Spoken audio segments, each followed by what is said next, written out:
Fala aí, meus amigos, vocês estão bem? Eu espero que sim, eu tô bem também. Sejam bem-vindos a mais um vídeo aqui no canal.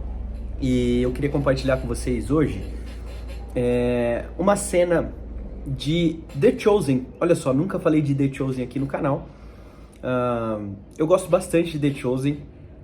Assim, gosto bastante porque eu acho que é uma ótima adaptação, né? Depende também, isso também pode implicar que com ótima adaptação, depende do que as pessoas entendem por adaptação, né? Mas com adaptação quero dizer que são ótimas imagens, né? Nos ajudam muito na nossa imaginação com os textos bíblicos, principalmente dos evangelhos, né? Que é a proposta ali de The Chosen. Enfim, eu gosto bastante, acho muito legal de assistir, sempre que sai temporada nova. Eu confesso que eu espero para chegar na Netflix, porque é meio difícil de assistir no aplicativo às vezes, mas é muito legal. Eu e a Jamie aqui em casa, a gente assiste sempre que é possível. Inclusive, recentemente a gente foi no cinema assistir A Última Ceia, cara, que saiu, foi muito bom. Eu não sei se quando você tá vendo esse vídeo ainda tá disponível, se tiver, vai lá, porque a experiência é muito legal. Ver The Chosen numa telona de cinema é muito maneiro. Mas tem uma cena de The Chosen que me despertou um ponto aqui que eu acho que é ótimo pra gente conversar, tá? Porque tem alguns personagens de The Chosen que eles não existem na Bíblia, né? Eles são colocados ali para preencher um pouco as lacunas que a Bíblia não se preocupa em preencher, né? Então, tem muitas narrativas, até romance mesmo, que não existe na Bíblia, mas eles colocam ali para dar uma preenchida, né? Aí a gente pode discutir se isso é bom ou não. Eu confesso que algumas coisas eu acho que é demais, não precisava, mas em geral eu gosto, né? E num desses romances que acontece em The Chosen, tem uma personagem específica que ela é chamada de Ramá, que está apaixonada por Tomé e vice-versa. Tomé e Ramá estão apaixonados e inclusive vão noivar. E tem um momento que a Ramá diz que conversou com a esposa de Pedro, ela contando para Tomé, né? Que conversou com a esposa de Pedro, pedindo conselhos. E aí Tomé fala para ela, nossa, mas eu e Pedro somos totalmente diferentes, né? Como se Tomé achasse que não fosse uma boa ideia pedir conselhos para a esposa de Pedro, porque Pedro é totalmente diferente de Tomé. E aqui vem uma resposta muito legal, e uma sacada muito legal dessa cena, em que Ramá fala assim, sim, vocês são diferentes, mas vocês seguem o mesmo mestre. E cara, aqui vem um ponto muito importante, e essa cena, inclusive, é o que me ajuda a falar disso aqui nesse vídeo, né? Para esse canal. Porque aconselhamento cristão, né? Pedir conselho para irmãos ou para pastores, né? O ideal é que a gente conseguisse se aconselhar com os irmãos, né? Com a igreja como um todo e não só com a liderança pastoral. Mas, enfim, aconselhamento cristão é uma coisa que muitas vezes no nosso meio tem se tornado muito mais embasado em experiências que nós vivemos do que no que de fato deve estar embasado, que é a palavra de Deus. Essa cena tão simples aqui, ela é tão profunda, né? Porque o que Ramá disse para Tomé ali nesse episódio, né? Mesmo que seja uma personagem que não é uma personagem bíblica, né? Ela é só da série mesmo, mas ela fala uma coisa que põe a gente como discípulo de Jesus para pensar. E essa série, né, ela faz muito isso, muitas vezes, né, de fazer com que a gente reflita sobre o nosso discipulado com Jesus, né? É muito comum quando você assiste The Chosen, você se imaginar ali entre os discípulos e até se ver, né, em alguns comportamentos que você faria o mesmo, cometeria os mesmos erros. E nesse episódio, nessa cena especificamente, traz uma tentação que nós temos à tona, né? Que é a tentação de procurar só os nossos iguais. E, na verdade, de procurar conselhos para poder ter identificação e não para ser discipulado. Também tem uma grande dificuldade entre nós, que é a dificuldade de se submeter a discipulado como precisa, porque é diferente. Discipulado não é mentoria, sabe? Você não tem um mentor, né? Na jornada cristã, numa vida de discípulo de Jesus, você não está à procura de um mentor, porque o mentor, ele pode ser alguém para você estar ali submisso a tudo que ele fala, mas Na vida de discipulado, um a um, né? Quando dois crentes estão praticando discipulado, precisa ter algo, tem que ter uma premissa entre eles, né? Ambos têm que ser discípulos. O que não parece tão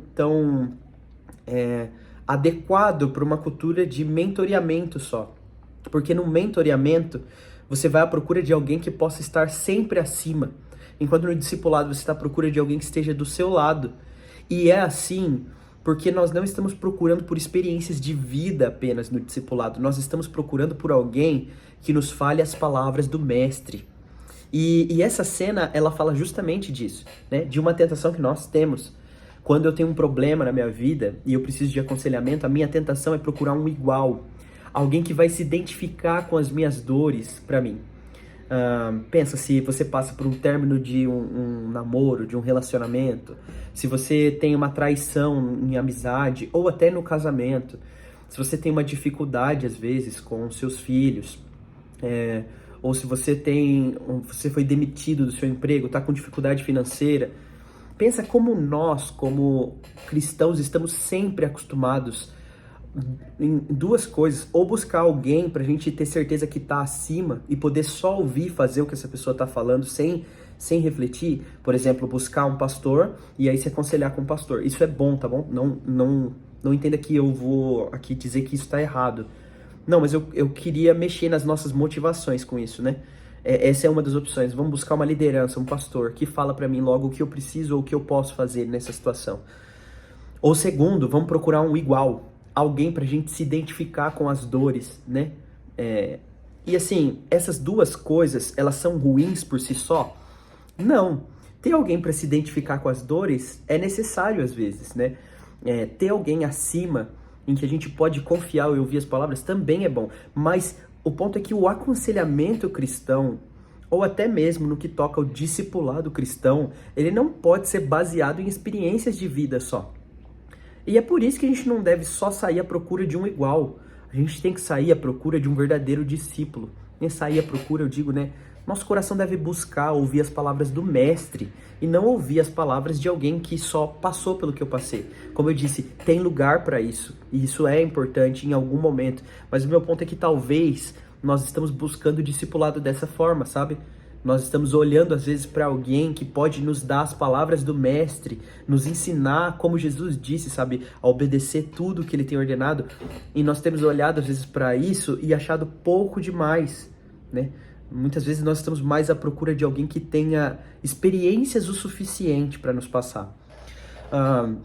Como sempre, eu tenho que fazer uns disclaimers do que eu tô falando aqui, né? Eu não tô falando com isso que a gente devia buscar por gente sem experiência nenhuma para nos aconselhar. Não é isso, né? Porque isso também vai ser tolice, né?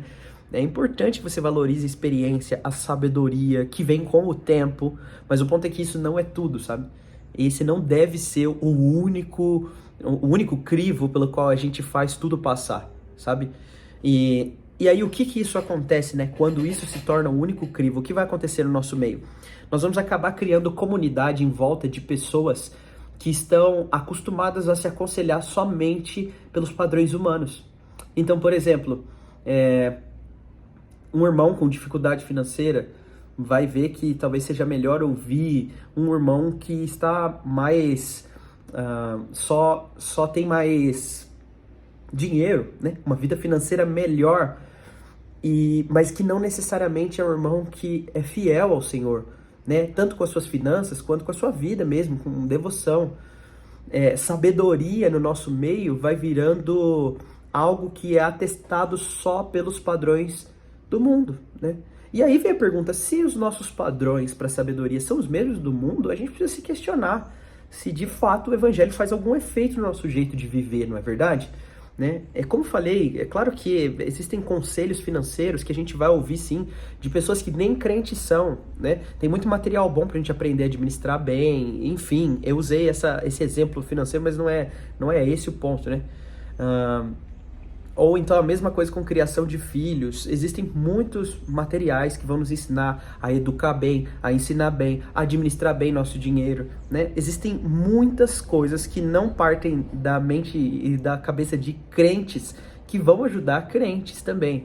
Mas o meu ponto é quando nosso jeito de fazer comunidade, de viver igreja, coloca a sabedoria, elege a sabedoria no nosso meio, mais por experiências empíricas do que pelas escrituras, por ouvir as palavras do mestre, e aí às vezes a gente fica igual esse Tomé de The Chosen, né? É bom falar o Tomé de The Chosen, não o Tomé da Bíblia, né?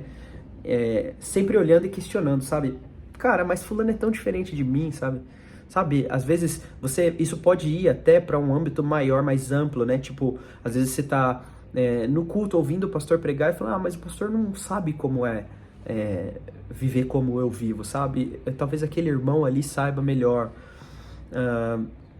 Ou então, não só o pastor, né? Mas às vezes está ouvindo uma palavra, ou às vezes até lendo a Bíblia e pensando, tá, mas isso não se encaixa perfeitamente. Eu preciso de alguém que se identifique com as minhas feridas, as minhas dificuldades. E aqui vem o grande ponto, meus amigos, que eu acho que não tem um jeito melhor de encerrar esse vídeo.